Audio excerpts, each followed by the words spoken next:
Hilangkan masa lagi. Dengan ini saya boleh buat data cover kemarin untuk apa webinar kita pada hari ini. Kita sampai Okay, sure. Terima kasih, Puan. dia ada ke mana, Pak? Kita contohkan. So, boleh mute, eh? Okay, alright. Okay, so let me just log into my Web of Science because we're going to use Web of Science and Scopus today.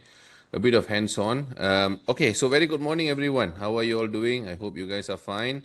So just to let you know, today's class is the finale. We are finishing today, and it will be very, very, very important class because today we are going to go hands-on. I'm basically going to show you how to do Web of Science search, how to do Scopus search, how to basically quickly convert your PhD proposal or 10 pages proposal or the whole proposal into a review paper, what is concept paper, how to build your proposal. Also, we're going to cover both ends. So for those of your friends who have not joined yet, have not, or they are not aware, please kindly inform them. Maybe you can share on your WhatsApp group or within your links to get them to come and join.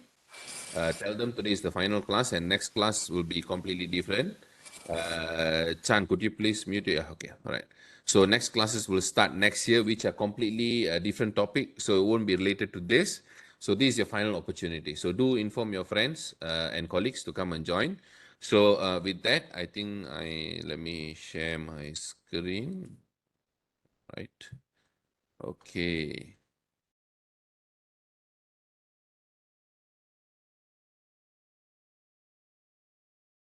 So let me just push it here. Okay, so all of you, please kindly open your chat box here. Chat box is very important during class. And then participants. Okay, all right, that's good. Okay, here we go. All right, so today's class, basically the final class, we're going to look at proposal, PhD or master's level. I'm going to give you the general structure of how to basically design it. And we are also going to explore scoping review journal, which is almost similar to systematic review. There is slight difference. I'll tell you the differences today, the application basically, and how to throttle towards an early publication for PhD and master so that you don't need to wait until last minute. Once you get your data, once you do your analysis, then only you can start producing a paper. We don't want that. Okay, we don't want that at all. We want to make sure that we can do it as soon as possible. Okay. All right. So I think most of you know me, so I don't know. I think I better skip this slide, so I don't need to go through this. I think most of you are aware of who am I. Okay, so just a bit of what do you call that? Recap on my organization. So basically, we are proofreading by UK PhD based at Cyberjaya. This is the sole reason that I'm here today. We are the only ISO 9001-2015 certified academic consulting firm in Malaysia and one of the few in the world as well. We are also recognized and endorsed by SFEP, also known as CFEP in the UK, and also HRDF registered under Human Resource Ministry. These are our clients all over the world where we are basically consulting and proofreading and teaching them. Okay, all these people all over the world, all these institutions all over the world. About 34 different countries. We also have official proofreading and MOU with all the following universities as well and journals. And this is our present experience at the moment. So we have already hit 22,628 documents. This is not merely a number. This is actually experience, okay, of what we know, of what I know. And I'm going to share with you today, not only based on my personal experience, but also experience of my clients as well. Okay, so we're going to cover some based on thesis part, publication part, thesis to journal conversion, and language. Okay, next year's class is going to be more in-depth on literature review itself. I've created very, very important, very interesting classes, so stay tuned for next year. Okay, so as usual, I want all of you to be keyboard warriors. If you're doing anything else apart from this, if you're in a meeting, meeting cannot do anything lah. So just let it be like just be a passive joiner and listen to this. If you're doing anything else, please stop doing it. Just give your full attention here. I'm very sure that will be very worth your while. Okay. All right, so before we start this, how many of you here are joining my class for the first time? Never joined before. Okay, that means all my previous 3 classes with Oopsie also, you never joined before. Any Facebook Live classes also. Kindly comment in the chat box. Okay, so you have Ilya first time, Kwan first time, Rama first time. Okay, so we still have a bit of new joiners, which is good. So we meet new friends and new joiners, new experience. Okay, anyone else new here?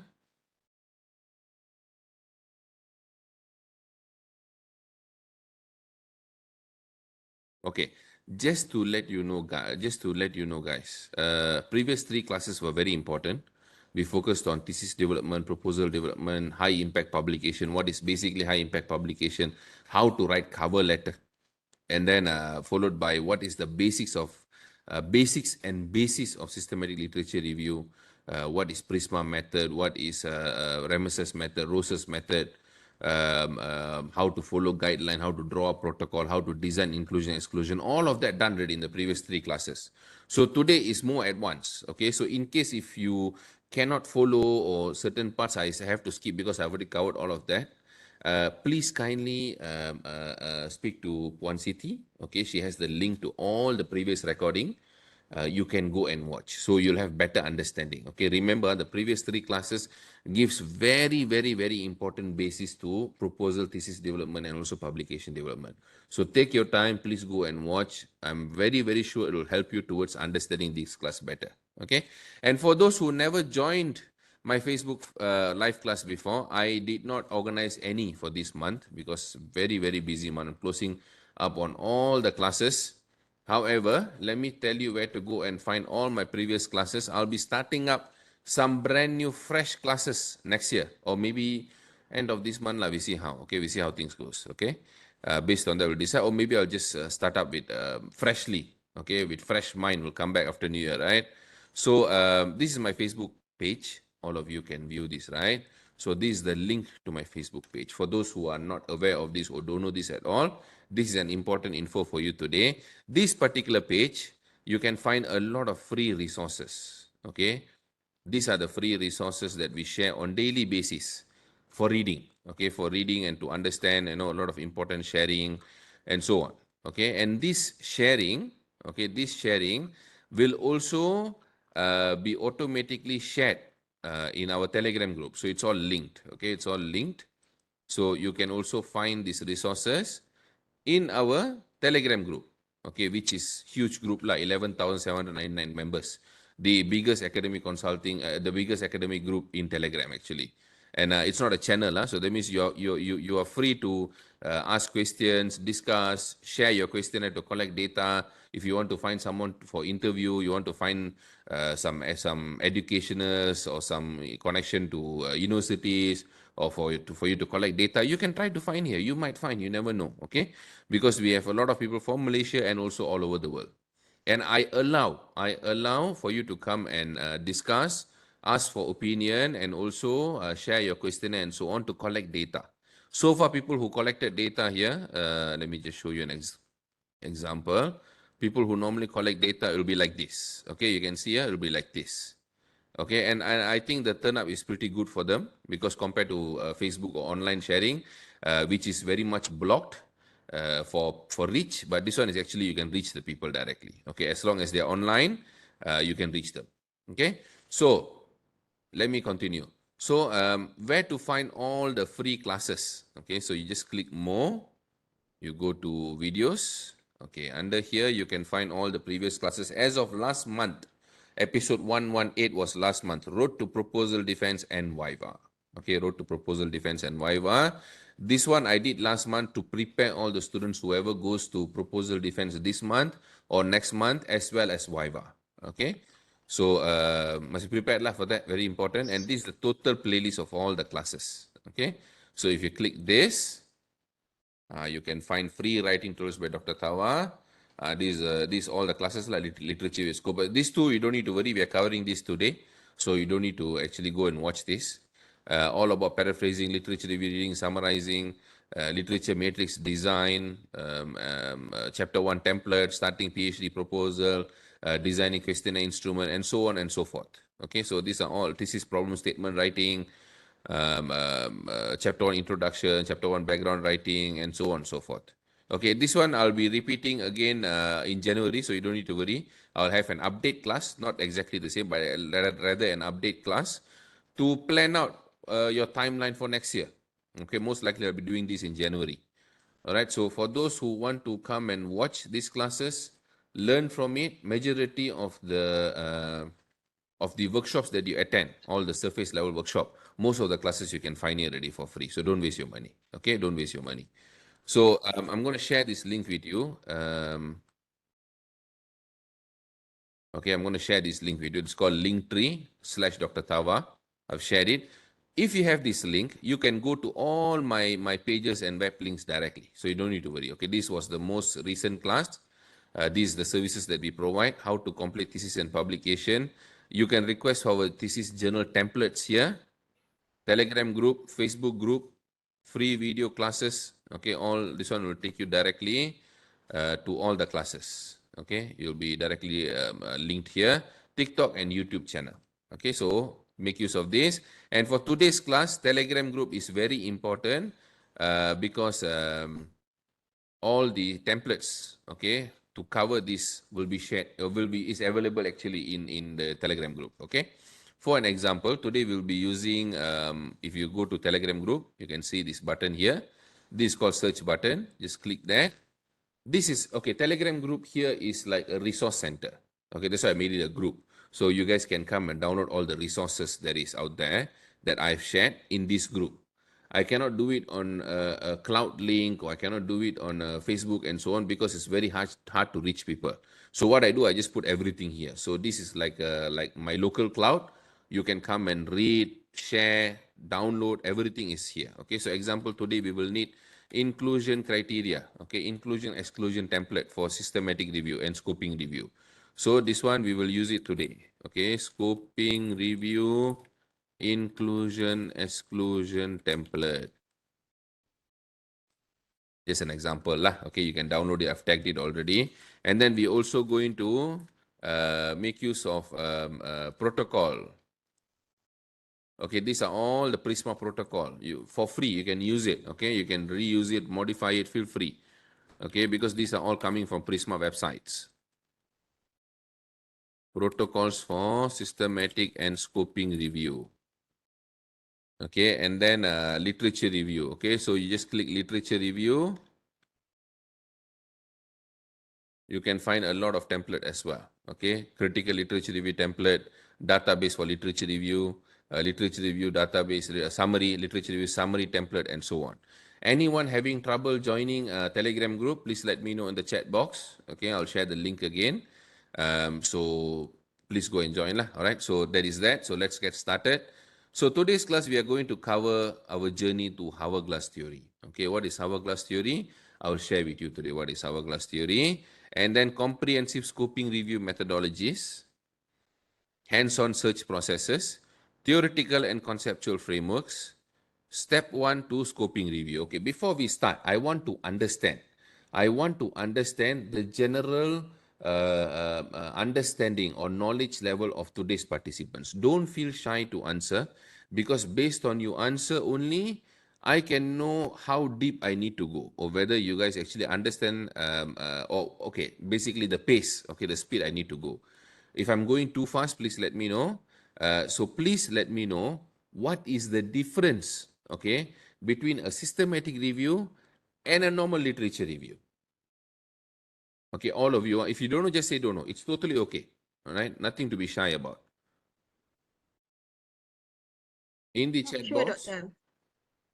Okay, I think it's better if you type so we can collectively see the answers, if you don't mind.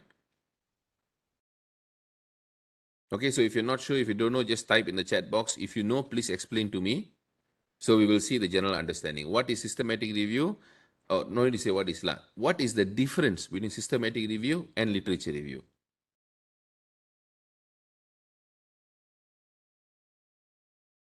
Take 1 minute lah.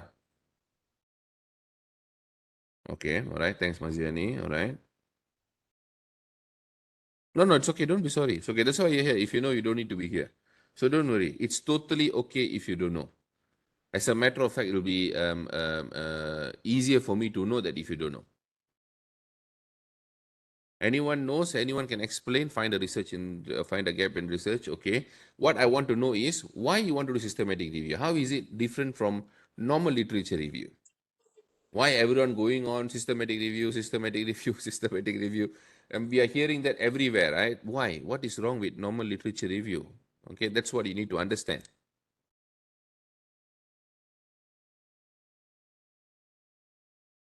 Okay, so the rest who is basically passive, please respond so that you can actively participate. Meta-analysis is part of systematic review. Okay, so it not necessarily must be the reason. But that's a good try, Amira, anyway. But Amira is right. Meta-analysis is something that you do with systematic review. You don't do meta-analysis with narrative review. Okay, that's a very good point also. Systematic, more specific. Okay, systematic review, which we have filtered articles related to research. Correct me if I'm right. Okay, one very good point, Ilya. Feza also right. I can say yes, systematic review is more specific. Okay, very good, Nurlisa. Started using systematic tools such as Prisma. Okay, any other perspective that you think? Feel free to explain. This is an ice-breaking session. Okay, I want you to be free when you're in my class. Okay, you can chat, you can discuss, there's no any formality here. I am not your supervisor, so you don't need to worry. Okay.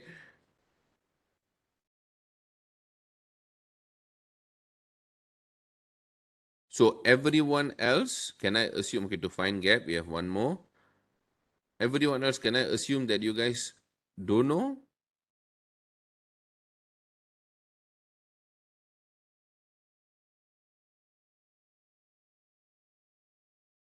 Okay, all right. Okay, that's fine. That's fine. Totally not. That's okay.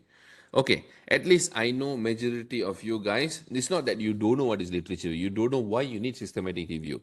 Okay, it's like everyone going on and on and on and on. Okay, basically literature review ni, we use narrative review. Okay, narrative review means recently I've been sharing a lot on my Facebook page and also my Telegram group. You can see a lot. This is all narrative review. Okay, all this narrative review. Okay, narrative literature review. Narrative literature review is basically a traditional method of conducting literature review. Okay, literature review conduct is basically you are telling people what is the history, what actually happened in the past, and then what is the historical value lah. Okay, where we have reached. Okay, in terms of advances in research in your particular area, where have you reached? Okay, and then what is the gap that you want to do what you want to do? Okay, because you guys are doing PhD to solve a problem. If there is no problem, if there is no gap, you don't need to do PhD. As simple as that. All right. So always keep that in mind. If there is no gap, if there is no problem statement, there is no need for PhD. Okay, there is no need for you to write dissertation and become a subject matter expert. You can only become a subject matter expert by solving specific problem. You can only solve specific problem by understanding the problem or by understanding which in turn you understand the subject area. So literature review is parts and parcel of you understanding that research area, the progress, okay, so far in your specific area. So how can you do that? How can you conduct that? Okay, narrative literature review ni, it is standard. Okay, you just pick up paper from Google Scholar, you read them, you start reading them, you start analyzing them, you start criticizing their actual work, and you try to see where they have headed, and then what is next? What can we do next? Or what is wrong with whatever they have done? That's what you're finding gap. Okay, and you read and read and read. You read book, you read paper, you read industry papers, you read all kind of papers. Can okay, so that is called literature review. Systematic literature review is the same thing but with more methodology applied. Okay, that means in other words, let's say you are traveling from here to let's say if you are traveling from Johor to Perlis. Okay, from southern to northern. Literature review is basically you can travel from Johor to Perlis in any ways. Okay, you want to take bus, car, you want to drive, you want to walk, you want to fly, you do lah, up to you. Okay, as long as you reach Perlis. Okay, but systematic review is the same journey, but okay, but it is more methodological. Okay, it's more methodological, whereby you have the most optimum method to reach from Johor to Perlis. That is by probably flying. Okay, systematic review is basically flying. Okay, that is the most optimum. Complex. Okay, flying is complex. You have to go in, queue up, get the flight. The easiest is bus or car, right? But it's not the most optimum.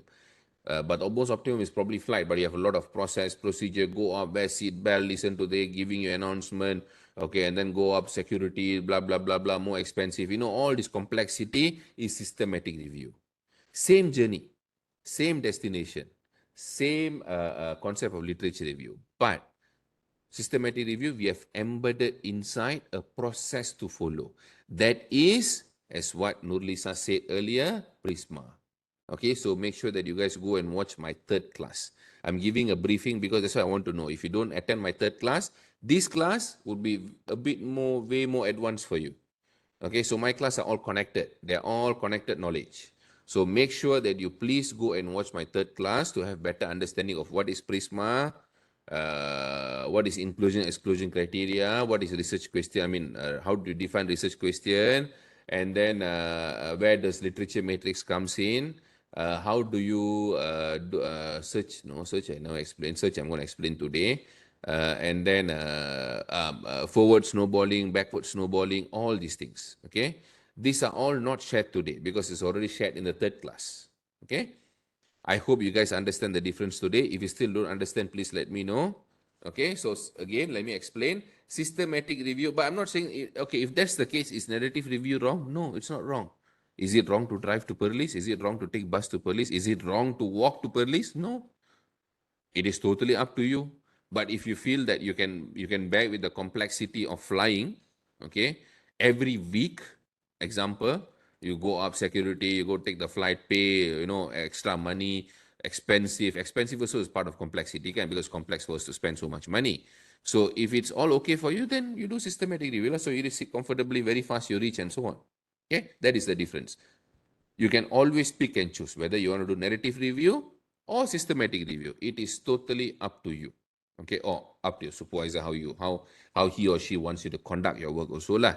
Okay, but my advice to you is always try not to do systematic review or scoping review in your thesis or PhD proposal because it adds on to the existing complexity. It is good, I'm not saying no, but narrative review had been proven to be okay for so many years and it is still okay. But unless supervisor insists on systematic or scoping, then you buat je lah.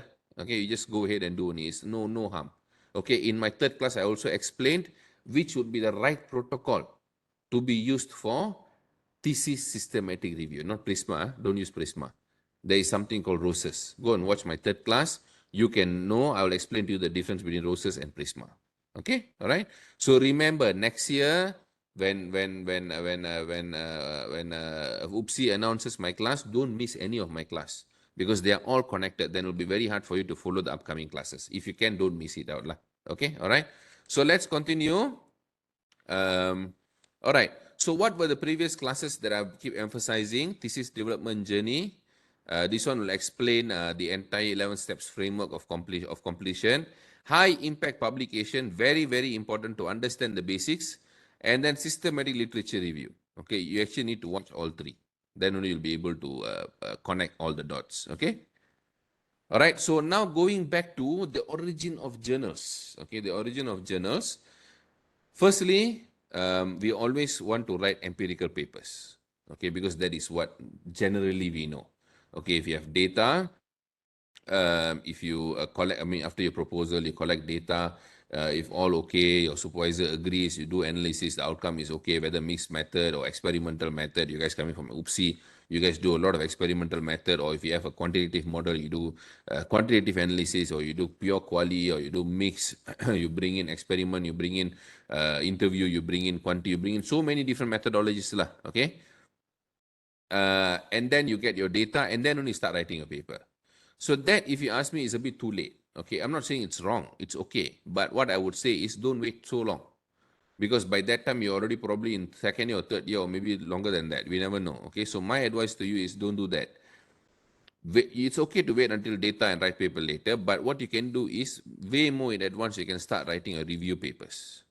Start writing a review articles, whether systematic review or narrative review or scoping review, you actually can start writing already the moment you have proposal. Okay, so how many of you here are starting off their proposal How many of you here are already at thesis stage? That means you're already collecting data. How many of you here collecting data already or finished data already?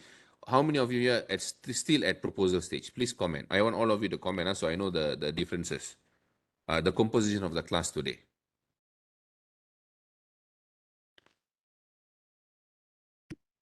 Okay.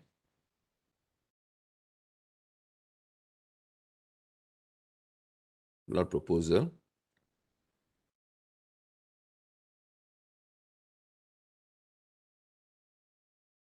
Congrats, Nick Nazlan. Congrats. A bit more to go. A bit more to go.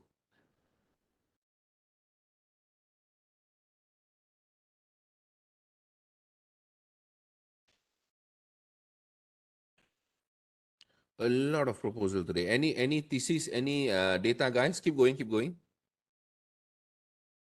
Okay, very good.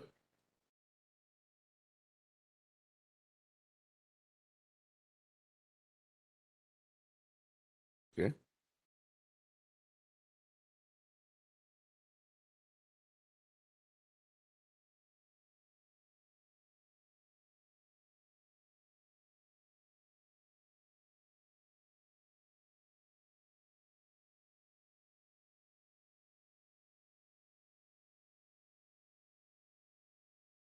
Okay, let me tell you something.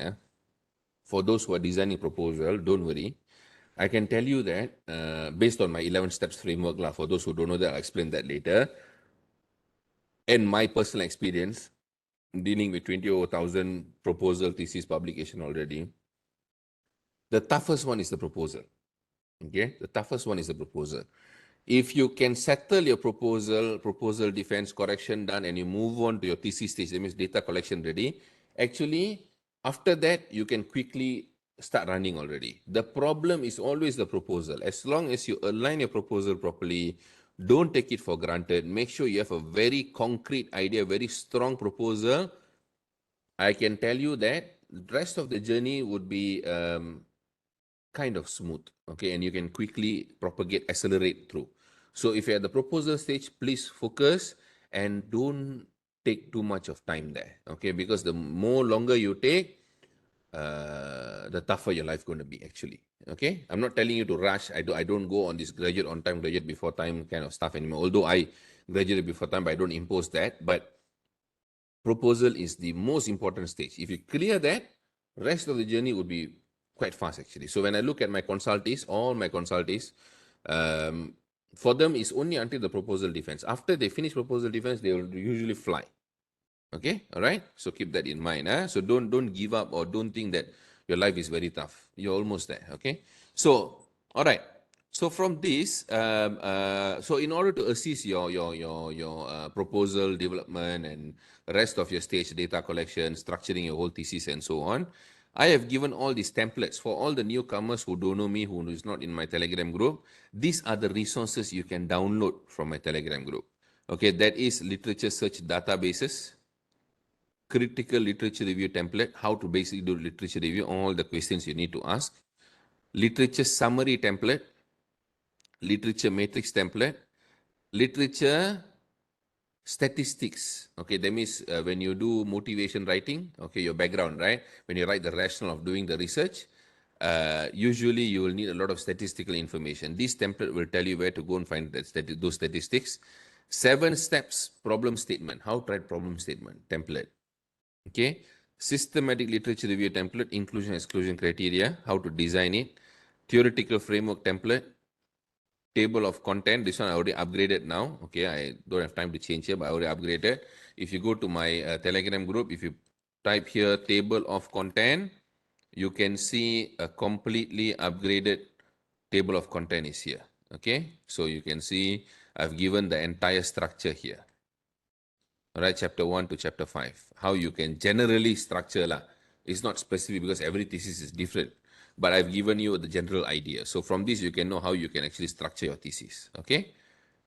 That is given, and then thesis proposal abstract template. I have also given proposal defense and Viva template also. Okay, it's in my Telegram group. Make use of it. Okay? All right, so before we start, okay, today's focus, although it's journal, but we're going to touch on proposals, so don't worry about that. Okay, most importantly, when you start writing a paper, the mother of all papers is always empirical journal, always, all right?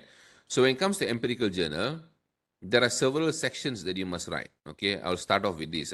So you need to write abstract, introduction, theoretical literature review, development, methodology, results, discussion, conclusion. These are all the sections that you're supposed to fulfill, right? So under abstract, you have to always follow 5 steps model when you write it. What is 5 steps model? Watch my previous class. Okay, in my class number 1 and 2, I've explained how to write abstract for journals. Okay, then introduction. Under introduction, use title as the handle. So that shows that the importance of your title. How important is you designing your title? So title is the handle on how you're going to start your introduction. Based on the title, you must start from your core subject. Okay, your title will reflect the core subject. From that, you have to pick it up and start your introduction based on that. Use statistics to create motivation. Okay. Literature to narrow funnel. This statistics is where you need to use my template to go and find statistical data. And then literature to narrow funnel. There are 3 different templates to use for literature review, which you can also use it here. Problem statement also got template for you to use. And then you write a purpose statement. That means why you're doing this paper. What is your contributions? Okay, one might ask me, what is the difference between this literature review and this literature review? Okay, this literature review is your journey to your problem statement. That means it's part of your background. Now, your background, of course, you'll do literature review as well. That is also known as literature review. So you will tell, basically you're telling the world why you need to do this research. What is actually happening? Okay, kind of like the basis, the introduction to it. Then your problem statement comes to give more specific details. In your chapter 2, you will blow out your problem statement. That means you will prove your problem statement to be true, whereby you will add more information saying that, okay, this guy never did this guy never did that, this guy did that, but not enough, this guy did that, but it covered something else. You know, those kind of literature review based on themes or based on variables, depending upon you. So that shows the difference. So this is the literature to problem statement. This is the literature that enhances problem statement. Okay, this is one journey toward problem statement, and this is onward journey. Okay, all right. I hope you know the difference. Okay, so that is that. Then a theoretical literature review development. So from here you have theory, you have literature review to prove gap, literature matrix, propose solution. Then you have a methodology. Methodology is follow what other people had done. Like, no need to innovate unless your contribution is the methodology itself. Otherwise, you can just follow what other people, how they have written it. And then your results, and then your discussions, and then finally conclusion. Okay, that is empirical paper. Now, how about review paper? This is narrative review structure. This is scoping review structure. Okay, scoping review and systematic review. Could you please mute your mic, Chen Dajia?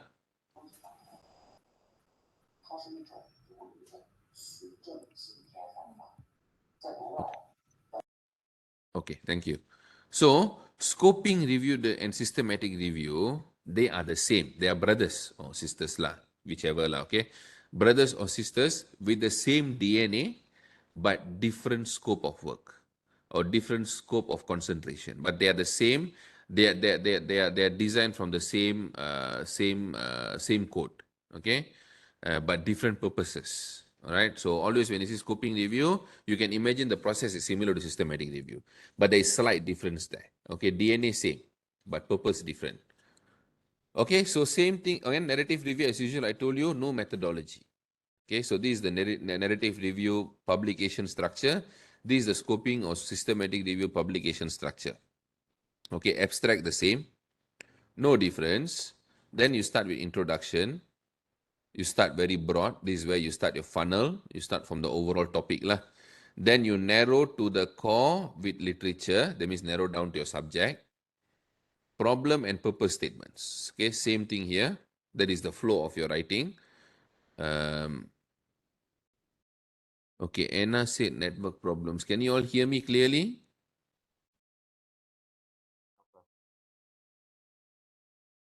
Yeah, can clear? Okay, all right, that's good. Okay, so then this is the introduction part. Now, next part, if you look at narrative review, you'll straight away start the review process. Okay, initiate review process where you'll include your theory or literature review to prove gap, literature matrix, proposed conceptual model or review topic, and then discussion and then conclusion. However, for systematic and scoping review, you can see it is not the same. Okay, they start with methodology. Yeah, this is what I told you just now, the difference. Like you said, Ken, you're not sure what is the difference. They're both the same. Okay, but this one has an extra scope of methodology. How you did your review, you must prove your case. Okay, how many papers you included, how many papers you excluded, why you exclude, why you include, how many database you explore, what keyword you use, what is the search strategy, what is the Boolean operator you use, show me your entire search string. Okay, then why you exclude this, why you include this, why you never go Web of Science, why you never go Science Direct. You must have all these answers if you do systematic review. Okay, then if you see here, this is not match, this is a mismatch, but this continues here, the process. Here it ties up back, but the process flow here will be slightly different. It will be more systematic. Okay, then you go theoretical conceptual development. This entire content will be almost the same, and this will be the same as well. Okay, this makes a major difference because it proves that you have very little biasness. What is bias? Sometimes we don't search in all database. We might miss out certain papers. But if you do systematic review, if you predefine all the database, all the keywords, everything, it'll be very hard for the reviewers or examiners to tell that you have missed out on certain points. You have missed out on certain database. You miss out on certain papers. They cannot say. All right? Because you already defined the years also of your search. 10 years, 15 years, 20 years, you already defined. But for that, you won't. Narrative review, you won't define anything. Okay? I hope that is clear. Okay. Now, let's go to my hourglass theory. Okay, this is my own theory in development. Okay, in development, let me show you what is hourglass theory. Okay, not what is hourglass. For those who don't know, for those who don't know. Okay, this is known as hourglass. It's an element of time. It's an agent of time. Okay, it's an agent of time. Yeah, it's an agent for time. It's an agent of time. Okay, it will show you the propagation of simples. You guys know this now. Okay, I don't need to explain this further. So, since PhD or masters has the element of time, element is one of the biggest variable or critical variable in your journey because you don't have all the time in the world. So therefore, I take hourglass as the explanation. Years 1 to 3 of PhD or years 1 to 2 of your masters. Process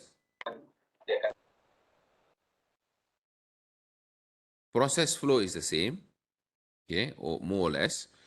So why do we have opening here? Why not like this? Why we have a big opening here and then there is goes down like a funnel, and then before we start chapter 1 that happens? Why? Because you have initial reading stage before you decide on your topic. So you will read very broadly, very broad. Okay, very broad reading, and then you will eventually narrow down. Okay, you will eventually narrow down and have a title confirmation on what you want to do. Okay, this is what we call step 1. For those who don't know what is step 1, don't worry, I'll explain to you. For those who have seen my 11 steps framework before, you will know what is step 1. Okay. Here, based on your step 1, your 10 pages proposal, you can actually design your scoping review paper with conceptual framework. You can. Okay, you can. I'll show you today. You can. But you can also wait until you finish your chapters 1 to 3 to design your conceptual paper. So you can either do it here or you can do it here. They are interchangeable. No harm that. Okay. But systematic review, you have to actually wait until you finish chapter 1, 2, 3. You might need the whole chapter 2. If you look at my dots here, conceptual paper comes from your chapters 1, 2, and 3. Why? Because it is the actual problem and solution that you are proposing.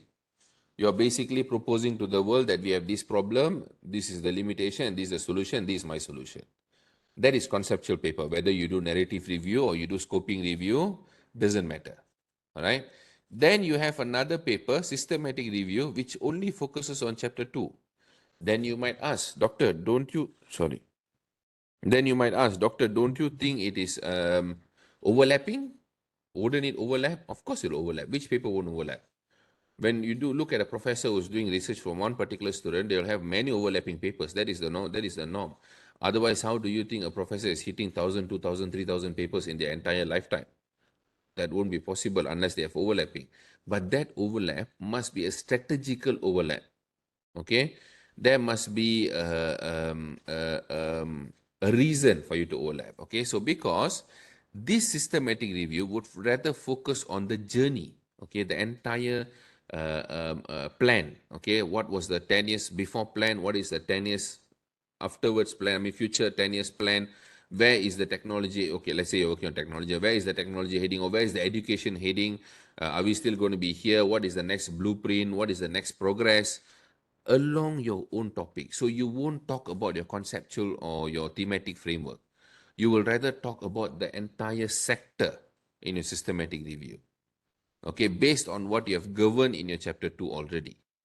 Okay, and you leave the solution and the actual problem that you want to tackle for your conceptual paper. There will be an overlap of certain review, but it will never reveal your conceptual paper framework here. That is the difference. Okay. After that, once you finish chapter 1 to 3, you produce these two papers, then you will go for your chapter 4, which you can write your meta-analysis also based on systematic review, but this meta-analysis will be different from this because meta-analysis includes data, quantitative data, which you need to analyze via SPSS. Okay, so then only you can produce meta-analysis, and that scope of paper, again, I tell you, there will be overlap. Strategy is different. Here you're looking at different phenomena altogether. Here you're looking at database review. You're going to take data from rest of the work. All right. Then you have empirical paper, which is something else altogether. This is based on the data you have collected and analysis you conducted, which you need both chapter 4 and 5. Of course, you'll need from here also, but it'll be mostly from here. And then you have future work. Okay, now you might ask, after I finish chapter 5, why future work now opening back? Okay, because once you finish chapter 5, you'll have your conclusion future work. Your future work, if you choose to continue writing your paper, continue doing research, continue to be in academia, you want to become senior lecturer, postdoc, and so on. If you go back to into governmental or private organization which don't do research and so on anymore, then this might not be relevant. But if you're going to, my assumption is you're going to have a continuing journey where you're still going to do research and so on, then future you're going to write more papers from your future work. But future work got no solution. You're only telling that I can still do A, B, C, D. I don't know. I've done A in my research. I can still do B. I can still do C. I can still do D as part of the recommended future research. And you can do it yourself, lah. So that is where the funnel opens up again for new ideas. You have to read broadly, come up with new solution, and then you can also write scoping review paper here on that funnel extension. All right. Clear so far? Any questions?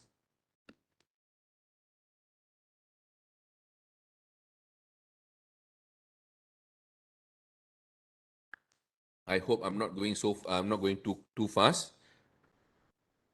If you have any questions, please kindly ask. I don't mind answering. I know you guys don't need to produce so many papers, but it is my job to let you know what papers you can produce. So you can pick and choose which paper and when you want to write. My advice to you is try to fulfill your publication criteria even before you finish your proposal defense or right after your proposal defense, so that you can take it easy with your data collection, analysis. Then if you want to write empirical paper, you write, or you can just focus on your thesis. After you finish your thesis, you can write the rest. Okay? Have a strategy. I have many consultees where I'll advise them after finish proposal, I'll tell them go write paper, go write paper. They won't write. Okay, I'll tell them let me coach you write paper. They won't. They will say, no, I would like data. After that, I'll write paper. After they finish the whole thesis, when they are almost finishing Viva or after they finish Viva, then they will say, okay, now I'll start writing paper. But by then you have to graduate. You cannot graduate. I don't know about UPSILA, but most universities you can't. You need to publish and fulfill the criteria. Then only you can graduate. Okay, but let me ask you guys, how long do you think a paper will take to publish? I'll come to you, Mazna. I'll answer you very shortly. Let me ask you all a question. How long do you think will take a paper to be published from submission?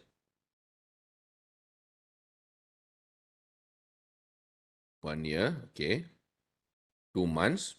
Wow, 2 months is kind of amazing. 2 years, 6 months, minimum 6 months. Okay.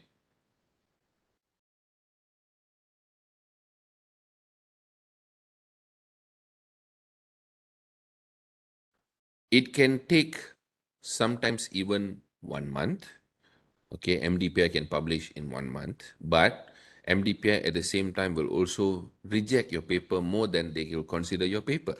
So I published one this year, which I'll share later. We're going to go based on that paper and do search today, literature search. That paper I published under 35, I get it accepted under 35 days. But before that, I had 4 rejections from MDPI. That I wasted at least 6 months. So you guys only thinking submit and then accept, but that's not the case all the time, unless scam journals lah. Any journal that you throw in, they immediately accept, not give you any comments, consider scam journal already. You better be careful. Okay. So Pfizer is very right, but there is an estimation time lah that you must wait. So don't always assume that you throw a paper, they will give you revision and accept the paper. No, you must be prepared for rejection also. All right. I had one education paper which I coached and teach them until publication. Took us 1 year and 10 months. Okay, 1 year and 10 months. It was a very strong paper where we developed a curriculum. Okay, instrument for curriculum and so on. Experimental work from UM. Okay, from very, very strong work. Okay. But still so hard to publish. So hard. That particular topic lah, because it is something very much, very niche, very hard to find the specific journal that publishes that particular paper. And some only takes as fast as 4 to 5 months, 6 months. Some takes more than 1 year. All right. My personal experience, the fastest was 35 days. The longest, my own paper, almost 2 years. So you can never tell that from publishing, from submission, you will get review directly. No, from submission, you must always expect rejection.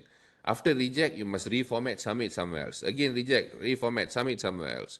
That will take at least 6, 7 months. So don't forget that. So don't wait until you finish your collect your data, then slowly write your thesis, then slowly publish and so on. Don't do that. Okay. All right. So be careful of that. So I hope that is clear. We had one question earlier. What is the different concept paper from chapter 1? Chapters 1 to 3 here is a proposal, a PhD or master's proposal. A concept paper is a journal paper. This, however, is more or less based on the content of your chapters 1 to 3. Okay, is almost more or less based on your chapters 1 to 3.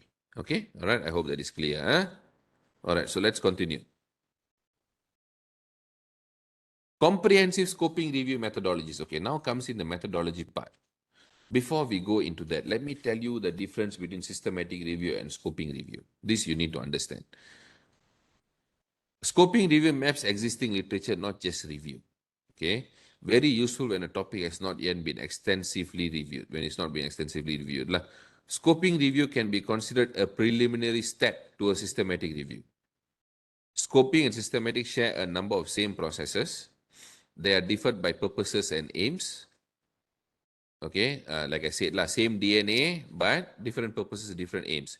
Scoping review actually maps the body of literature on a topic with very broad question. Very broad. Remember the broad?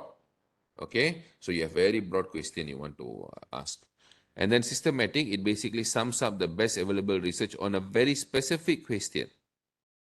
Very, very focused. Scoping review includes a greater range of study designs and methods, okay? And it also provides overview of reviewers' material, not really critical. Okay, this is the scoping review methodologies. So you always start with title, which you need to identify the paper as scoping review. You must mention it in the title if you want to. If you don't want, it's still okay lah. And then abstract, you must start with a very structured summary, which includes background, objectives, eligibility criteria, source of evidence, charting methods, results, conclusion, and so on. That's how you must write your abstract. Okay, or you can follow my 5 steps model, are still okay. Then comes introduction. You must start with your background, which is also known as rationale. Okay, describe the rationale for the review in the context of what is already known. Explain why the review questions objective lend themselves to a scoping review approach. Basically, you must write your motivation here. Then you mention your objectives and research questions. along with the problem statement lah. And then you go to your method section. Method section, you must introduce your protocol. Forget registration, don't need to worry. Okay, most of you won't have registration. However, protocol, you use this. Anyone here haven't joined Telegram group yet? Because this is where you go and download. Anyone haven't joined Telegram group, please kindly quickly let me know before I explain. Okay, so I think everyone is there. Okay, Lutfi. If you haven't joined, that is the link. If you want to join, if you don't know, that's totally okay, no problem. So if you click this and open this,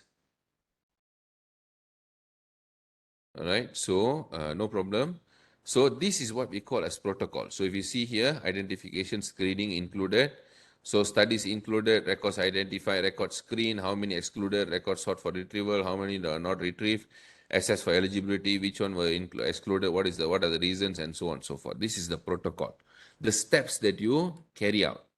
All right. So similarly, there are many types. Why I have 4? All have different kinds. This is different kind, different processes. You see what is the most suitable for you. This is one more kind. This is the most common one lah. Okay, this is the most common one.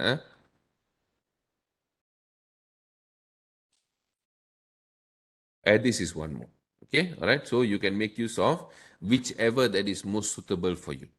All right. Okay. So that is protocol. Eligibility criteria, high level requirements. Example, what are the years you are using? What is the language? What is the publication types? Further justify. And please take note, scoping review is a heterogeneous review. Systematic review is a homogeneous review. All right. Homogeneous means one time only source. Heterogeneous means many types. So information sources, describe all about sources, then you search. How did you do the search? Keywords, Boolean operators, and everything else related to search. And then selection of evidence. Okay, selection of evidence it's entirely different from systematic approach. Here it's more inclusive. This is where it's different from systematic. Okay, and heterogeneous. That means, listen to this very carefully. Under scoping review, you can include quantitative, qualitative, expert opinion, policy, documents, books, and white papers. Even review papers also you can include. Systematic review, you can only include empirical journal. Okay, that means if you're doing quantitative, you can only include empirical quantitative journal as your review papers. If you're doing qualitative, you can only include qualitative empirical papers as your reference literature, as part of literature matrix, like your review point. Okay, your review part. All right, but scoping review, you can include most of the sources. All right, so that is the difference. That is why scoping review is good if you don't know what you want to do. So you can include a lot of sources. Systematic review, before you start doing, you must know exactly what you want to do. That is the difference lah. Then goes to data charting process. Okay, where you build a literature matrix and completely describe about how you have built it, but not describing, analyzing it yet. Data items, critical appraisal. This is how you do critical appraisal. Okay, so in total, let me explain that. In total, there are 22 items. So you can see number 1, 2, 3, 4, 5, 6, 7, 8, 9. Now we are at 10, 11, 12. Synthesis of results, number 13. How the evidence results will be presented, either narrative format, table, visual, including map or diagram. And then now comes to the results part. Okay, under results part, you basically present selection of sources of evidence. Okay, where you explain your inclusion-exclusion criteria. Okay, inclusion-exclusion I've already shared with you guys. For those who never come the previous class, you won't know this lah. So let me just tell you. This is an example of how you define your inclusion and exclusion criteria. Okay, this is how you do it. And then I've shown you how to basically define the criteria based on high precision, low sensitivity, low precision, high sensitivity. So you go through this later lah, all right?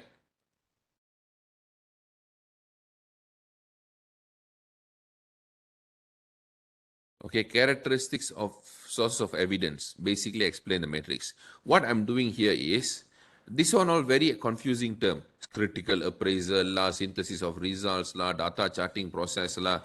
selection of source of evidence lah, characteristics of source of evidence lah. They are trying to be like lawyers. You remember, if you go and read any lawyer report, legal report, you'll never understand a word. They just purposely make it so that you don't understand. This is in other way, clinical researchers, that's what they're doing here. They make it very complex. So what I did, I explained to you here what you actually need to do. Basically explain the matrix. Make it very simple. People don't make things very simple. Okay, critical appraisal within source of evidence. Only if required, commonly not required. So you can forget this. Results of individual source of evidence. Connect the matrix back to the RORQ. Simple. That means you basically discuss lah. Synthesis of results. Design a conceptual framework, mapping, narrative description to convey the uncovered findings of the scoping review exercise. Then discussion, number 19, summary of evidence, limitation, conclusion, funding. That's it. All the way 22. Okay, so these are the processes that you must follow. If you not must, good to follow. You can skip some, you don't need to follow the entire, sometimes I also won't follow, but this gives you a proper guideline lah. Okay. So before that, okay, right after that, I'm going to teach you also how to write your first proposal. Okay. Let me ask you guys, when you start your proposal, okay, or when you start writing your idea, do you write a 10 pages proposal first, or do you straight away go and write the chapters 1 to 3? What do you guys do usually? Oh, basically now lah.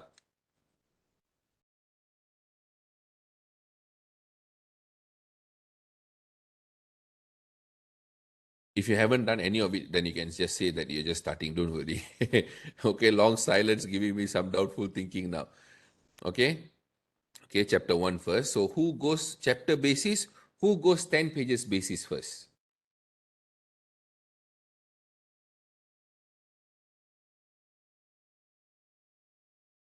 Okay.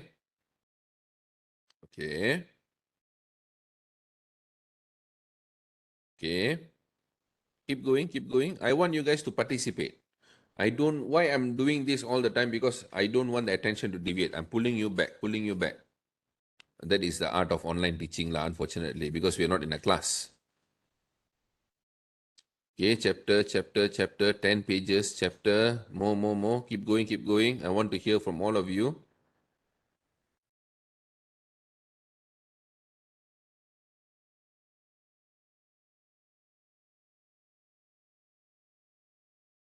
See, that is the issue.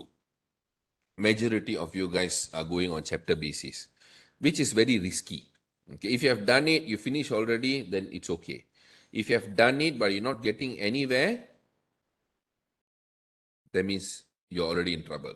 Okay, let me tell you that very clearly lah. Okay, I'm not telling this to scare you or something. If you go on chapter by chapter basis and if you're not getting anywhere, that means your supervisor not agreeing, not progressing, you don't know what you're doing, you just keep writing and writing and writing, don't know where you're heading towards, that means you lost, literally. Some of you might feel what I'm trying to say.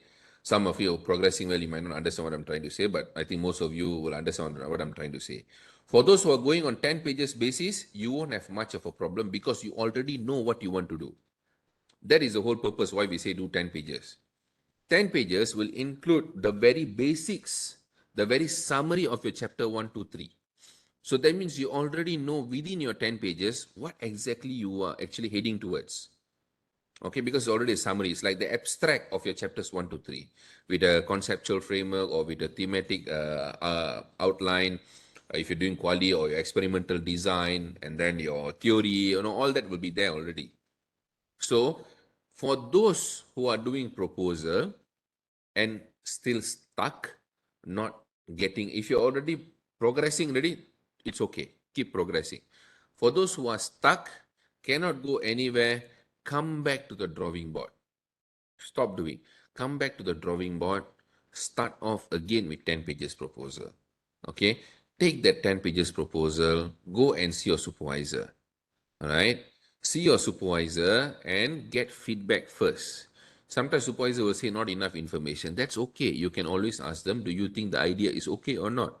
Am I making sense or not? If they say, yeah, you're kind of making sense, but I want more information, then you go back and start modifying your chapter by chapter, whatever you have written. Or if you need to scrap, you scrap.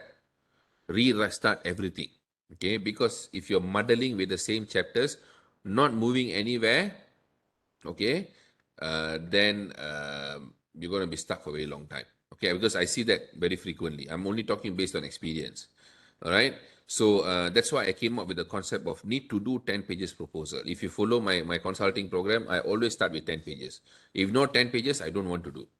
Because 10 pages will give me the overall solution and how the supervisor is thinking. You will know how your supervisor is thinking. Okay? If your supervisor don't agree, you can always, this is adult education. We're not in school anymore. Okay, we're not in primary school. Okay, that we have to follow what the teacher says all the time. I'm not saying that don't be disrespectful, but you can suggest, you can say that, okay, why don't I come up with a 10 pages proposal to give you the overall overview of what I'm trying to do with a solution. You have a look at it. If you think I'm on the right track, then we shall continue with chapters 1 to 3. So then I'll generate chapter 1, I'll generate chapter 2, I'll generate chapter 3. You go through one by one, give me your comments, I'll improve. Because now you and your supervisor both know where you are heading towards. You have, this is like a plan. Okay, this is like your budget. Okay, in Malaysian government, we're doing budget, right? Same thing. Imagine we just throw money, keep throwing money, throw. No budget plan, nothing. Okay, then we don't know what we are doing. We're just going every direction. So we are doing a planning. Okay, let me just relate this back to what our current scenario is. We are doing a budget because we have a plan. Okay, that plan is your 10 pages proposal. This is what I want to do. Okay, so for those, I'm only telling this to those who are stuck. I know some of you are stuck. Okay, although you are quiet, I know some of you might be stuck. If you are stuck, go back to the drawing board, start looking into 10 pages solution. With 10 pages solution, you can what do you call that? You can pick your supervisor's brain. Okay, you can pick what they're thinking. You pick their idea, you pick what they're trying to tell you. From there, you can blow it out to chapters 1 to 3 very quickly. Okay, so what usually will be in 10 pages proposal? You will have introduction, background, problem statement, RORQ, literature review, methodology. So basically, literally, your chapters 1 to 3 will be in your 10 pages proposal, but in a very summarized manner. Okay? So, when you want to convert this into a review paper later on, your chapters 1 to 3, or let's say chapters 1 to 3, okay? Okay, abstract you will write later, not now. So this will go, all this will directly go here. Okay, all this will directly go here. And then your methodology, you won't use. Okay, because this methodology, this methodology here is basically the methodology for your empirical research. This methodology is different. This methodology is your review methodology. So this will never be discussed here, most likely. All right. Then your entire literature review part, your theory, your conceptual model, everything will come here. Okay.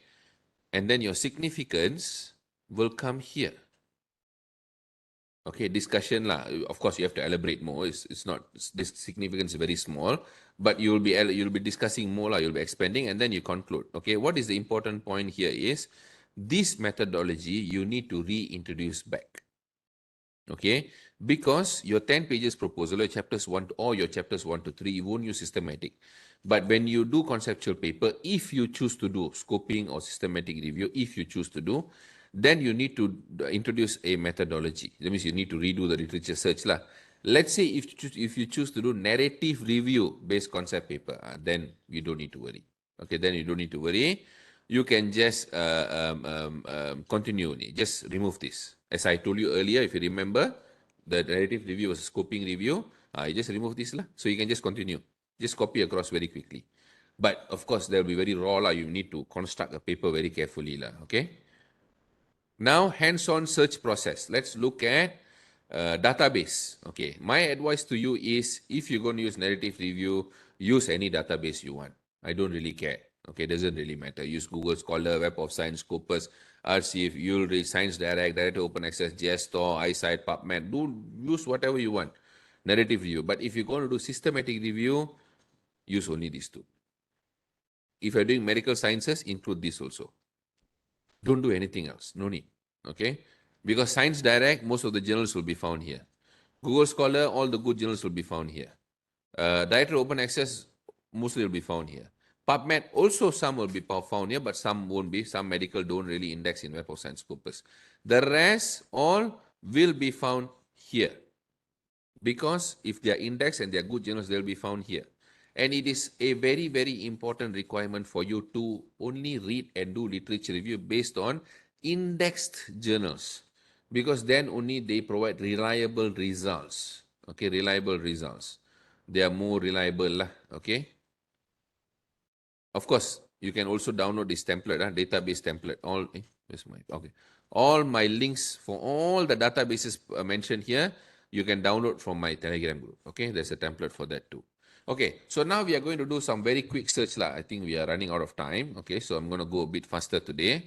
I had some quiz, but we're going to skip the quiz. So I'm going to use my own paper, which is quite relevant to you guys. Open Innovation of Institutional Investors and Higher Education System in Creating Open Approach for SDG 4, Quality Education, a Conceptual Review. So I'm not here merely telling you to do. I'm actually someone who does it. So this is my paper for this year, published. I think some of you might know, some of you might not know. In total, I've already published 3 Q1 papers this year. I'm not an academician, I'm a private consultant, but I still publish papers.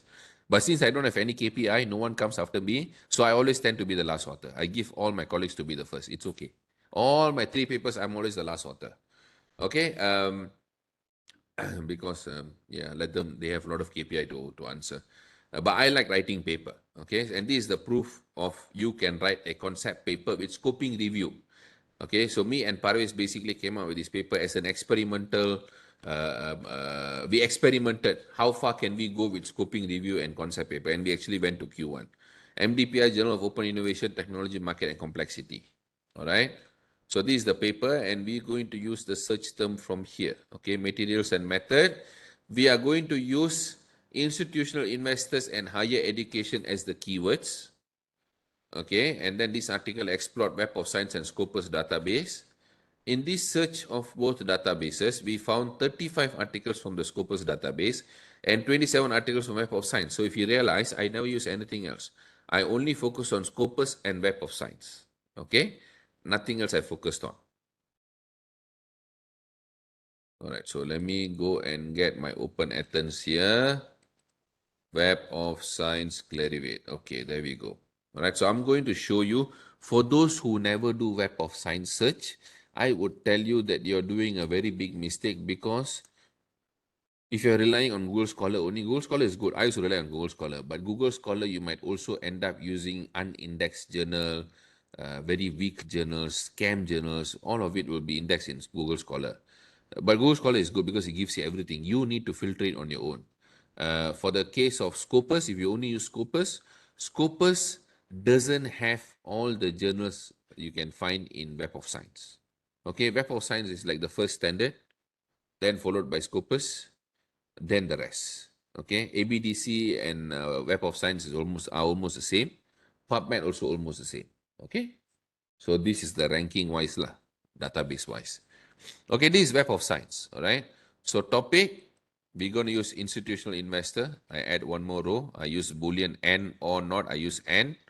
Topic, here I'm going to use higher education. And my date range is 10 years. So I started from 2011. I'm going to follow exactly what I did in the paper.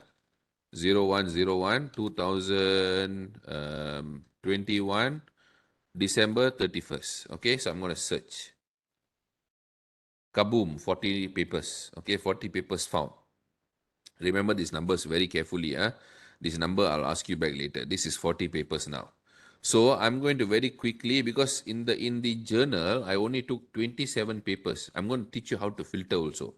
So I only took 27 articles. How? What did I filter? Because here, it will give me a lot of unnecessary papers. I don't want to filter years because I need all 10 years. Okay. Document types. Okay, I'm doing scoping review. I can include article, but can I include review article? Scoping review? What do you think? Can I?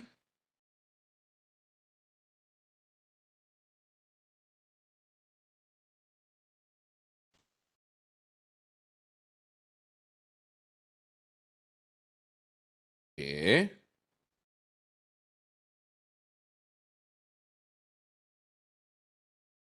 Anyone say cannot? Are you guys sure? Yes. Are you guys very certain that you can actually include review paper? Not sure. Okay.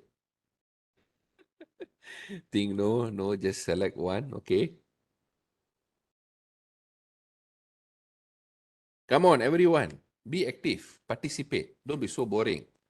All right. Participate. If you're doing other things, it's okay lah. Don't worry about it. Okay. Tell me, can or cannot? Yes or no?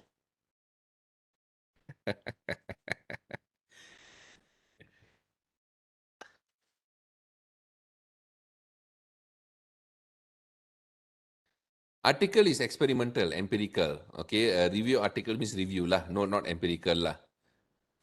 Okay. Okay. As I explained earlier, if this was systematic review, you cannot include review paper. Okay, you can only include article to empirical paper. Okay, tapi untuk scoping review, okay, for scoping review, I have to continue English lah because I think we have international students kan. So for scoping review, we can include article and review article and books and policies and government document and white papers and industry papers and conference papers. You can include almost everything lah. Formal documents. Don't go include Star newspaper lah. Star newspaper cannot. Okay. Okay, don't include Wikipedia also. So you can include review articles also. Can. All right. The rest useless like editorial meeting. I don't want. Unnecessary sources for me. So I refine first. I get 32 now. Okay. Next one, database. I only want Web of Science. I don't care about Korean lah, all these other countries. I don't care. Only on Web of Science. Refine again, database. And then I don't want to go research areas because too many areas, too many. Okay, this one, not keywords. This is research areas. I don't want this. Okay. Document types done. Database done. Research areas I don't want. Um, okay. Authors, publication, this one is not relevant now. I don't want to filter according to this. So I go towards the end. I have research domains. Okay. Our study or this paper is obviously related to social science. It has nothing to do with science and technology, nothing to do with life sciences, nothing to do with technology, nothing to do with physical sciences, correct or not? Nothing. It's not relevant at all. It's education, institutional investment, higher education, sustainable development growth. All of those four items are related to social science. So this makes my life easier. So I'll take everything under social science. Rather than going by research area, I just take social science, domain. So I refine. Kaboom, 27, done, settle. Okay? That's how I filter. But let me tell you this, you can filter according to your own justification. This is my way of filtering because I want to get the whole lot. Okay, all right. So Puan Siti already shared the attendance link. Please kindly go and register. Take 1 minute, register yourself so that I can email you the notes. If you don't register, you won't get the email. Okay. So take 1 minute, please register.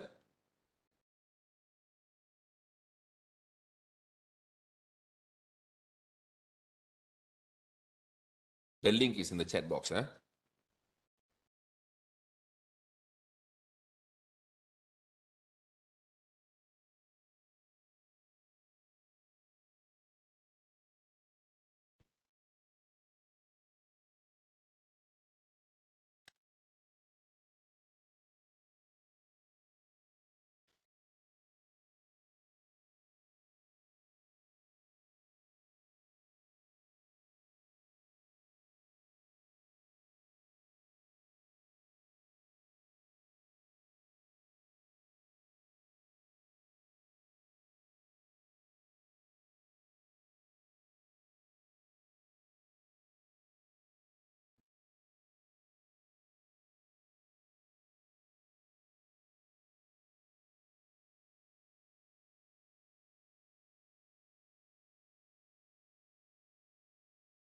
Yes, Chen, what is it?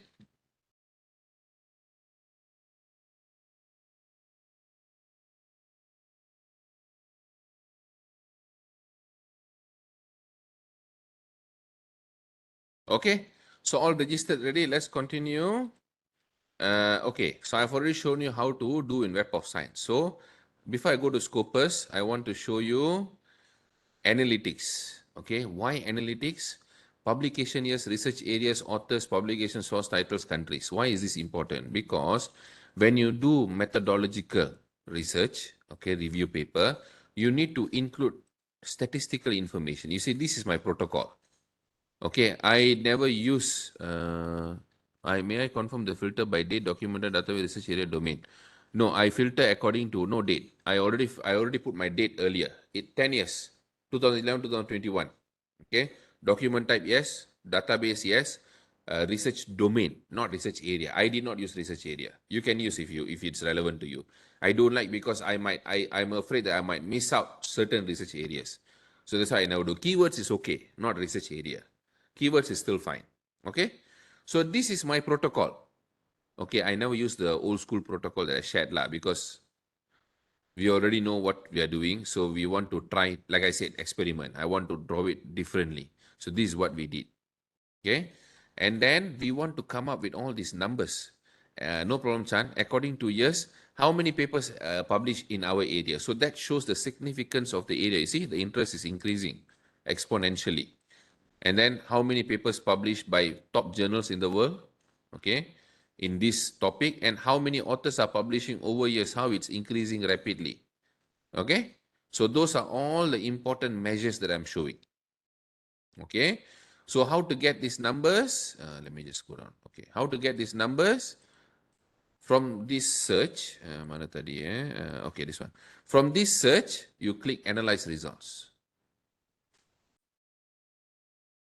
Okay, from Analyze Results, you can see here, okay, research areas, you go publication years, you can see. Okay, this is not the final result, because you still got inclusion, exclusion criteria. That means you have to take this graph from, or these numbers from Web of Science, then you take from Scopus. After exclusion, you need to reanalyze and then combine the graph, okay? You can find all the informations here. Authors, who are the authors, you can find here, and so on and so forth. So all the information is here, okay? So now let's go to Scopus immediately, all right? So let's go to Scopus.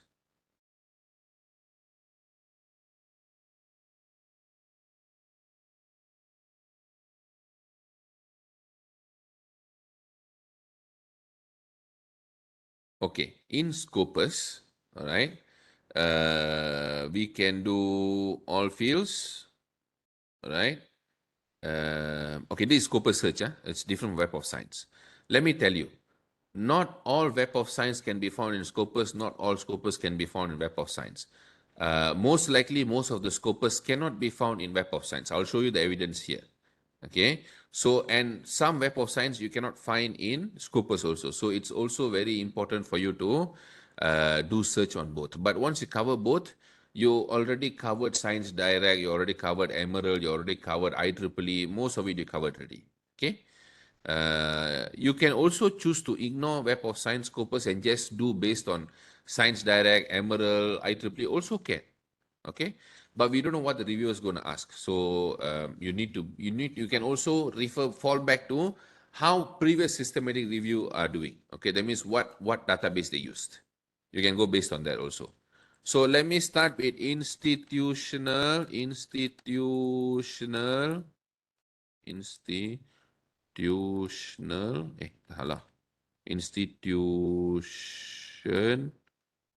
yeah.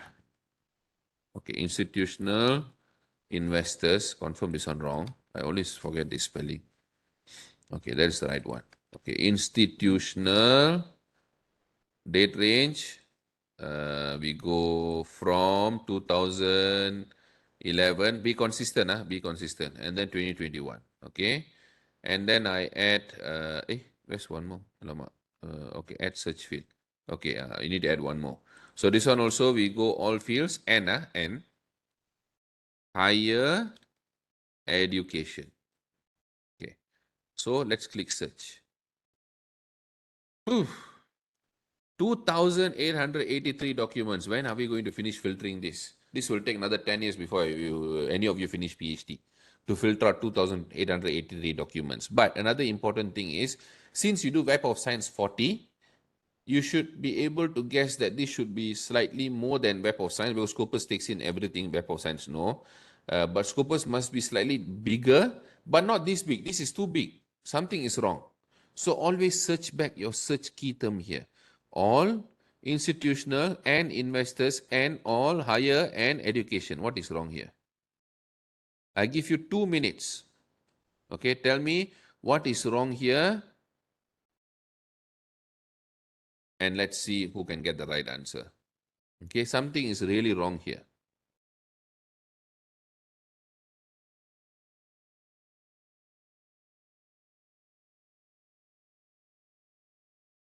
Publication year is the same. More than 2010, that means 2011, more, not equal, not more than equal. More than 2010, less than 2022. That means 2011 to 2021, which is correct. Zarina gave a very good point, but let me wait for others. Institutional investors should be institutional investors. Okay, Lim, very good. Refine results, add the keyword. Not refine results, don't go there yet. You must always refer back to, fall back to your search string here. Is this refine here is already next step, step number 2 already. Step number 1, check your search string. Is it correct or not? Why you get so many papers?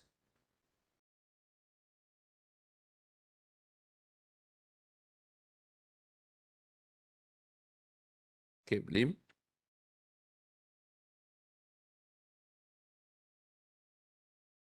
Anyone else? Less than, no, it's less than 2021 is wrong. Okay, less than 2021 means it's 2020. But we want until 2021. So it must be less than 2022. If it's less than 2022, that means 2022 is not included. If it's less than or equal to 2022, okay, if it's like this, remember this, if it is like this, 2022, that means it's only 2021. This one is not included. But if you see like this, 2022, less than or equal to 2022, that means it's 2021 and 2022 included. Remember this, Okay, so don't get mistaken of that. Okay, so some of you are actually finding the right answer. The most important, okay, item. Okay, Lim, Siti Rahayu, Sil, and then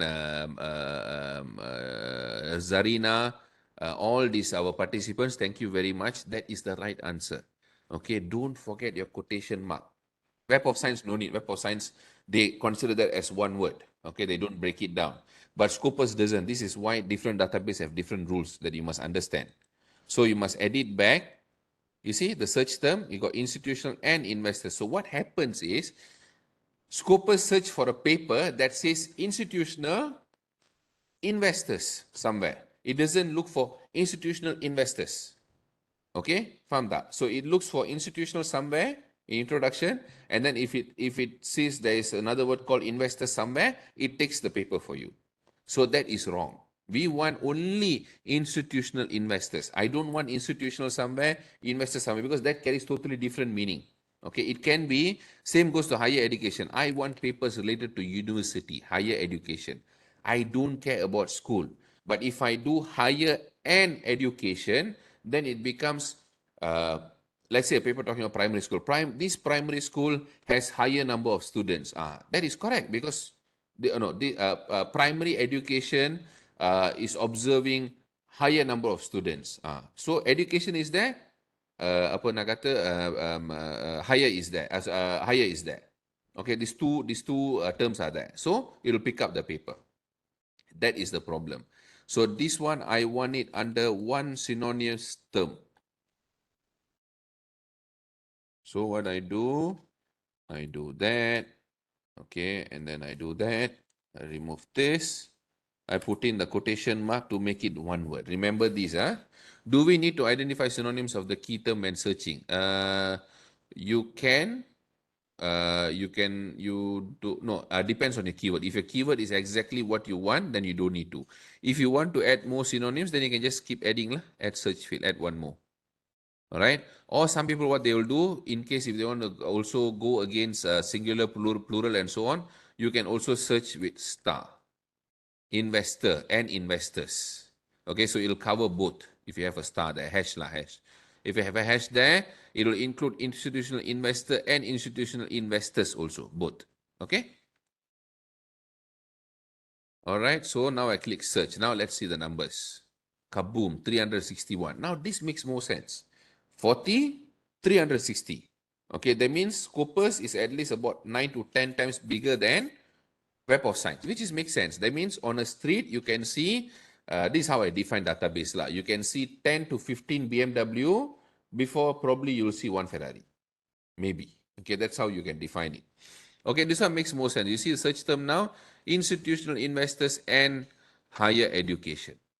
All right, so remember this, Google Scholar also the same. Okay, Google Scholar is even worse. You must be very manual on Google Scholar. Okay, now let's say okay, this filtration I'll go quickly because we're running out of time. So I'm not gonna, okay, Scopus filtration is very easy. I always use keywords because they have keywords. So I just go to keywords, I go view all,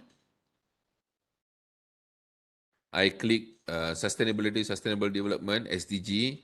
I click education, institutional investors, and the institutional investor here, singular and plural. So that's why I now use the hash lah, because I include both.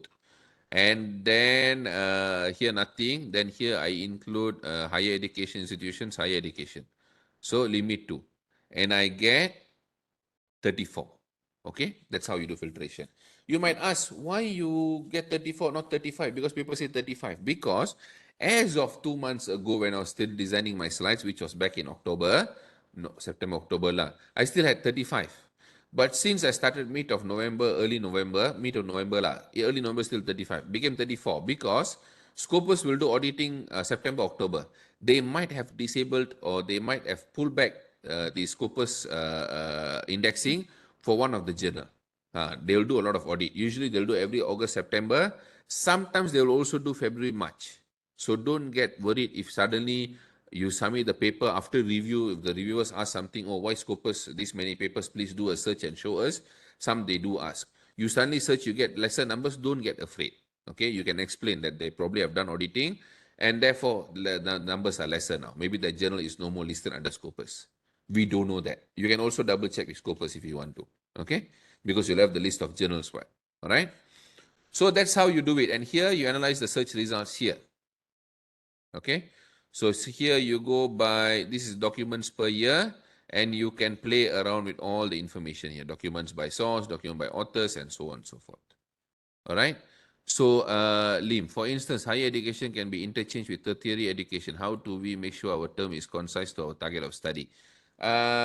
You can give it a try and see whether you have any search term similar to that or not. You can include it as well. That's why some people will say search string. They'll put search string, higher education or tertiary education. Then you just use all, so you'll get both. Okay, so, or you can say higher education and tertiary education. That means you'll get both. Or means you'll only get one, either one of it. All right, so you can play that around with your search term. Okay. So you can go like really long search string. Okay, I've seen even like one whole page of search string. You can do that. All right, so that is all clear. Okay, so everyone clear? Web of Science Scopus, how to use it, how to filter, how to shortlist, how to put quotation mark, how to write down your keywords. Everyone clear? Any questions? Thanks, Lim, for the questions. Very good question though. Anyone else, any question? All can understand clearly. Please let me know before we move on.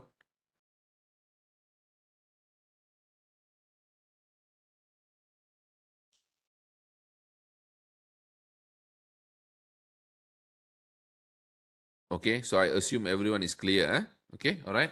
So my inclusion exclusion was very simple. All right, my inclusion were my keywords. My exclusion was duplication, conferences. That's all. Because I had very little papers, I didn't want to exclude a lot. Okay, now let's go to the next part, theoretical and conceptual frameworks. Okay, so this is important because we are focusing on writing conceptual paper. Very hard to write conceptual paper without having any fundamentals and theoretical backdrop and so on. So theoretical framework is nothing but explains natural progression of a phenomenon.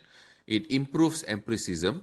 Okay, don't get very confused with theoretical framework, conceptual framework. What is two different things? What is this? What is this? Theory is something man created, men and ladies, of course, humans created. That is based on empirical data. And when you find a problem, you can relate to the same theory to extend the theory with new information. That is all you're doing. So don't worry about it. When people tell you you must have more than two theories, must have more than three theories, that means they want you to contribute more. Okay? That is basically what they meant lah. So no theoretical framework, not so valid results, which is in a certain way it's true. Okay, so the rest all I leave it to you read. I'll give you the slides later. And then conceptual framework is basically a solution that you are providing in order to extend the theoretical framework's coverage. Okay, it is a means to a problem. Okay, that is all there is. Okay, so don't worry, and more information can be found here. What is theoretical framework and what is conceptual framework? Okay, all these information are given here for you to go through if you wish to go through later to be able to understand further lah. Okay, and why concept papers? Because if you ask me, apart from bridging existing theory, link past papers across discipline, provide multi-level insights, pay fade to new gaps, and all this other information, I would say it is the fastest way to publish very quickly at the beginning of your research itself. That is more important for me. Okay, this is the traditional explanation for that. This is a more practical explanation I'm giving you. Okay, don't wait until you get your data. Okay, step one to scoping review. I already explained to you how step one is. Let me show you an example of how we normally coach for step one. Okay, this is an example. I've already masked the proposal, so you won't get, this is not the actual topic of the proposal. I've already made some changes to be able to mask the content. So this is how I normally coach my students, my consultees, to start. I won't let them to start chapters 1 to 3 directly. I want to always know how the supervisor is heading towards. Okay, what they exactly want. So effect of extrinsic motivation on organizations' e-crime prevention, moderating role of employees' e-crime awareness in the Middle East. So this is actually not Middle East, and it's actually not only extrinsic. So I've already modified that part lah. So in case if I share this later, if you read it through, if you find some parts doesn't make sense, then you can understand that I've already removed some information. Okay, so we start with introduction. You see 12 pages only. Start with introduction, background, this background, cyber security in Middle East, background. Then problem statement, research questions, research objective, significance of the study, literature review, theoretical perspective, proposed research framework, hypothesis development, proposed methodology, and finish. That's it. That is all you need in your 10 to 12 or 15 pages, roughly. When you give this to your supervisor will have better perspective of what you're trying to do. Sometimes even chapter 1 also, they won't be able to understand what you're trying to do. That's why you are stuck. But this one, when you give them, they can already understand pinch and bits and pieces of very important information from every chapter. They already have a clue already. What is your direction, where you're heading towards. That's why I always advise this. Okay, so I hope that is clear. So that is that. Okay, that is why you're doing research and so on, all the background information. Now, let me go to the most important framework that I really follow. Okay, so always remember, being stuck sucks. Remember that. Okay, now I don't want to explain the whole thing. If you have already seen this before, that means in my previous class or in my Facebook live class or so. How many of you here don't know what is this diagram about? If you don't know, if you say don't know, then I'll explain to you. Otherwise, I'll very quickly skip this and go to the next one.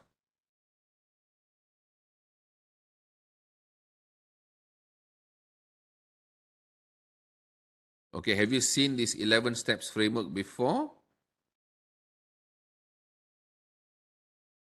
For your PhD, what do you call the journey? PhD or master's journey.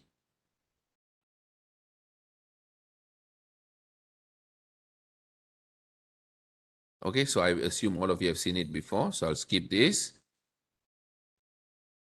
All right, so what is basically step one? Okay, step one I've shown you already. Let's look at the sample. I've shown you the sample already.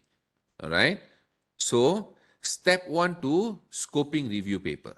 All right, so this is the important part lah. How do you convert step one, okay, which is this, this entire 10 pages proposal to scoping review template. Okay. So here you see, you basically have, this is, okay, if it's not even scoping review paper, you can assume this as conceptual review paper. Okay, conceptual review paper or scoping review paper. All right.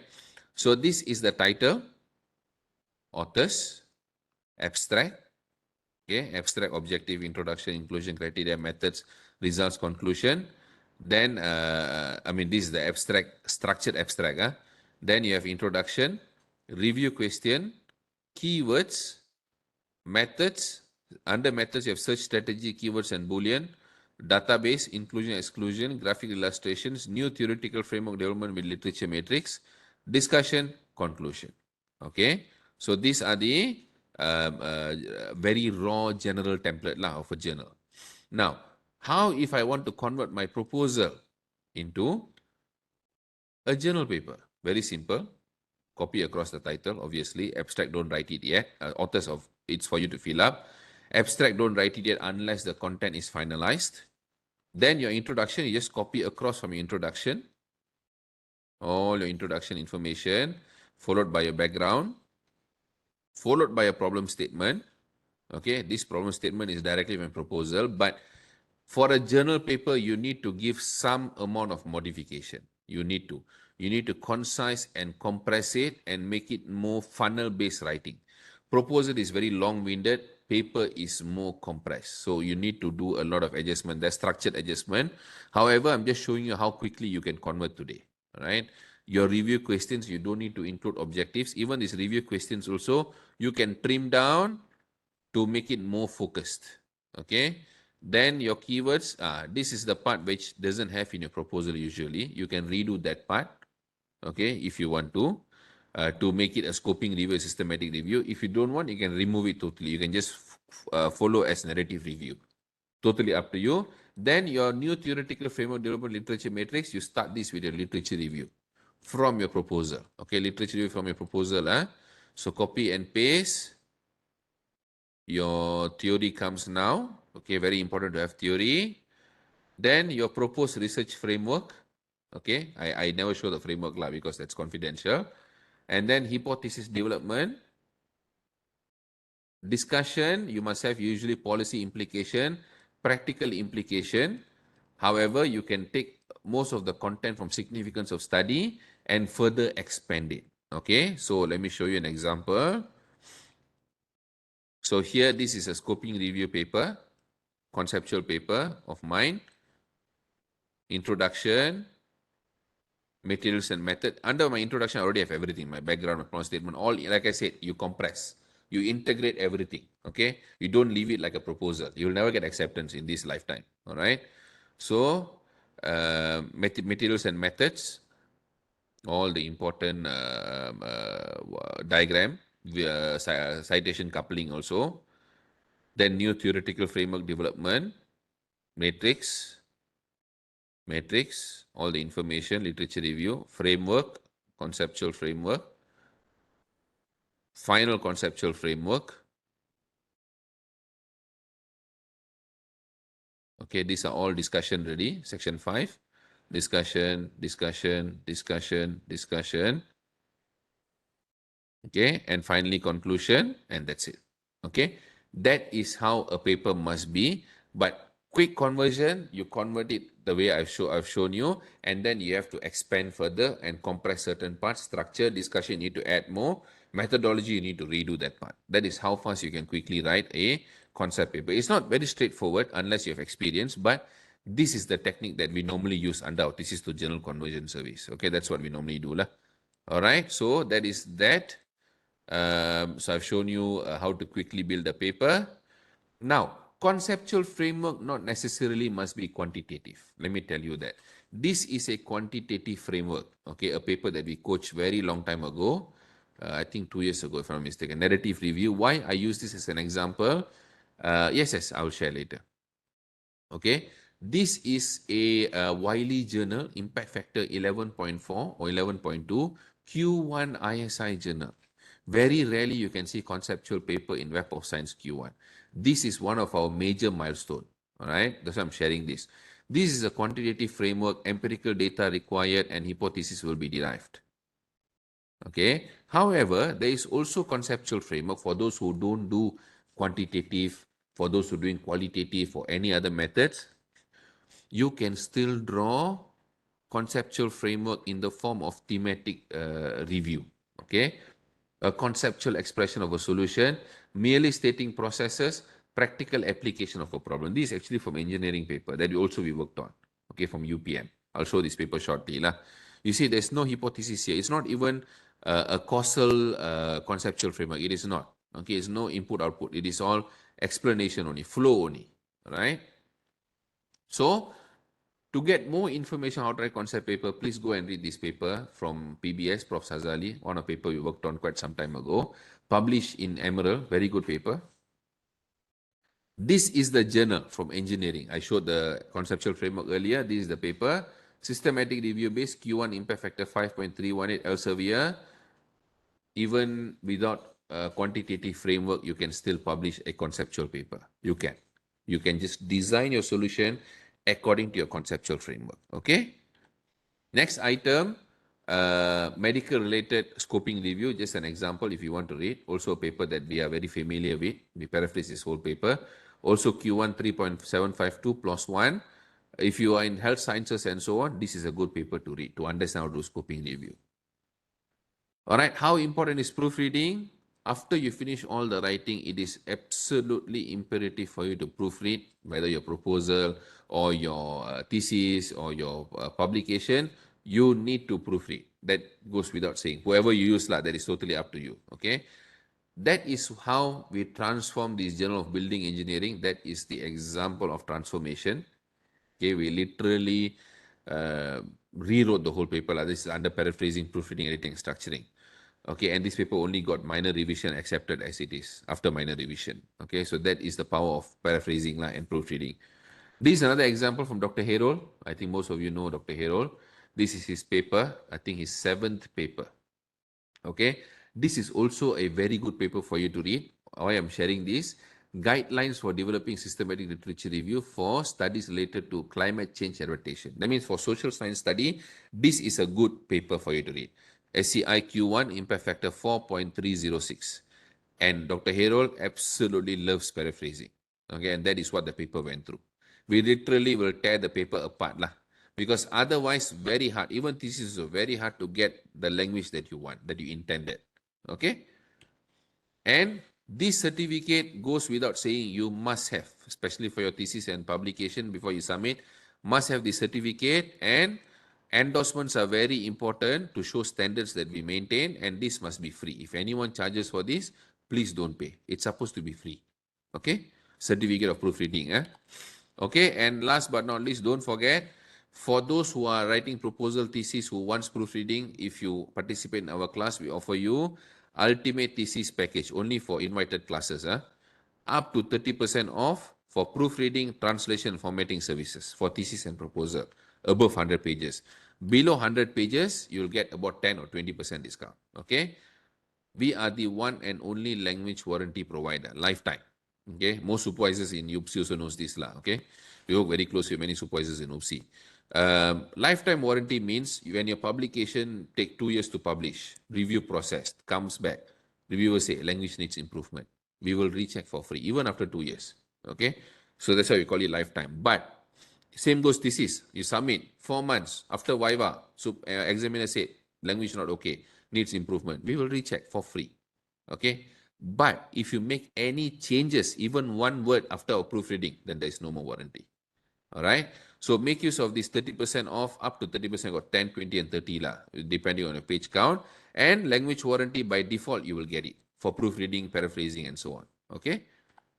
And these are the notes you're going to get today on top of the slides. Okay. So you're going to get Prisma complete scoping review, breakdown, and example how to write every part. You see example, I'll give you the full PDFs, and scoping review checklist, narrative review conceptual paper, 11.2 impact factor, I think. This is the paper that we worked on. My own paper, scoping review conceptual framework, and also the 10 pages proposal. Okay, I will try to add in the 10 pages proposal. So that's all there is. Any questions so far? We are not done yet, a bit more to go. Any questions so far? Is everything clear today? Have you learned anything new today? Please kindly let me know in the chat box before we end the class today. Okay, bibliometric review is something that I'm going to explore the next one. Okay, because bibliometric review goes based on citation coupling. It explores on references over references over references over references. Okay, then only they'll start a review process. The methodology is slightly different. Okay, it's slightly different. It goes more on snowballing concept. It is still a review paper, but the concept of getting the related review papers are slightly different from systematic or scoping review or even narrative review. Okay, I will come up with a class on that very soon, probably on Facebook Live. I'm working on it now. Okay, so any other questions? Everything is clear so far. I don't know why suddenly you guys become very quiet. I hope I did not confuse you guys. If anything is not clear, please let me know. I'll try to help.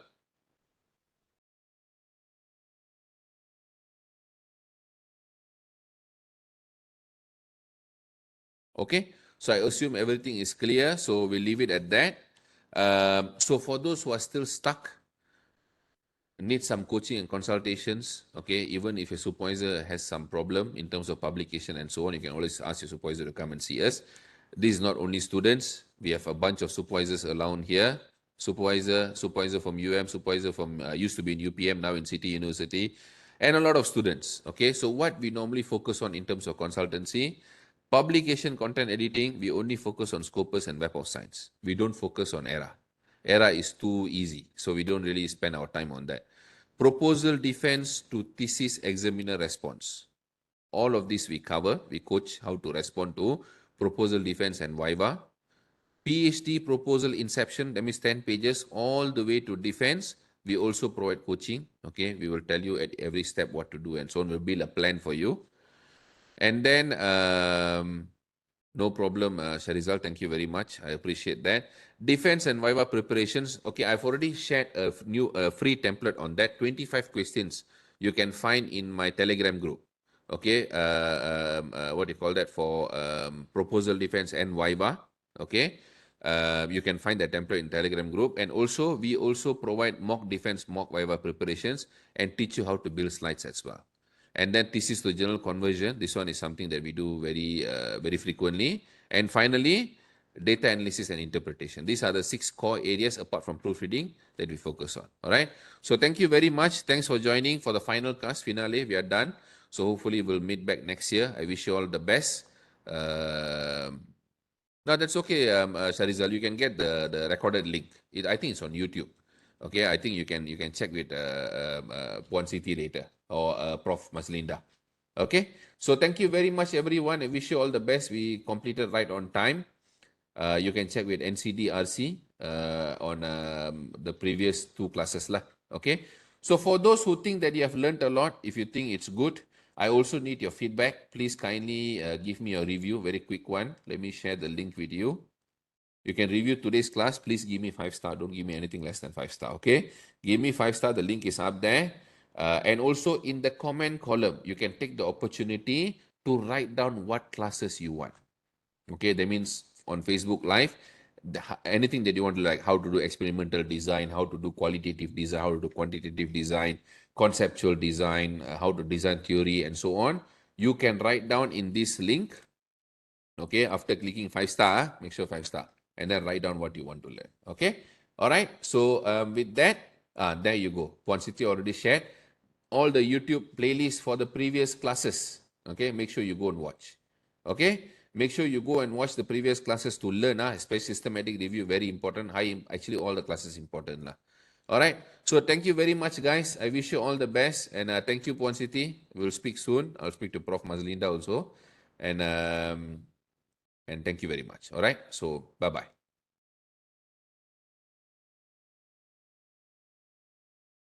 Okay, thank you, Dr. Tava.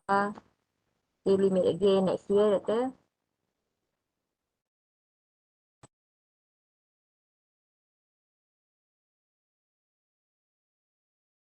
mohon isi link kehadiran ya, dan untuk yang mahu apa tu, nota daripada Dr. Taba, isi link yang form Google tadi.